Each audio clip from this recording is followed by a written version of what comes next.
એને 2 દિવસથી એ લોકોને મેટર તો ઘણા ટાઈમથી હાલતી હતી, પણ 2 દિવસથી એ લોકોને એવા ઝઘડા થતા હતા. પોતે પરણેલો હતો, એક છોકરાનો બાપ હતો. એ કે હું અહીંયા જઈશ મારી ઘરવાળી પાસે. એની મમ્મી અને એની બેન ઘટી ફોન કરીને એમ કહેતી હતી કે તું અહીંયા આવ. એની ઘરવાળી અહીંયા હતી ને કે તું એની પાસે અહીંયા આવ. તો મારી બેને એવું કીધું કે હું અહીંયા હું તો તારા મમ્મીને અહીંયા બોલાવી લે, તારે અહીંયા નથી જવું. તો કે હું તો અહીંયા જઈશ એમ કરીને એની ઉપર હાથ ઉપાડ્યો અને મૂકીને 2 દિવસથી વહી ગયો. તો પછી કાલે બપોરે 5 વાગ્યા આસપાસ એને બોલાવી કે તું આય, તારી એને વાત કરવી છે. શાહિદભાઈ કરીને એનો ફોન આવ્યો હતો, શાહિદ કરીને.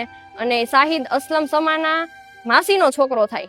એને એમ કીધું કે તમે અહીંયા આવો વાત કરવી. પછી અસલમ પાસે એના માસીના ઘરે વાત કરવા ગઈ. શાહિદનો ફોન આવ્યો હતો એટલે પછી અહીંયા હું વાત થઈ હું નહીં અમને કાંઈ ખબર જ નથી. એને આવીને ગળા ટૂંકો ખાધેલો હે કે એને મારી નાખેલી હે અમને કાંઈ ખબર નથી. જો એ છોકરો કાંઈ વાક ગુનામાં ન હોય, એને આ કાંઈ કરેલ ન હોય તો એ એમ કહે ને કે ક્યાં ગઈ નંદની, ક્યાં. એ ત્યારથી એનો ફોન બોન બધું બંધ આવે છે, કાંઈ ફોન એનો ચાલુ નથી. અમને એવું લાગે છે કે આને હત્યા થઈ હોય.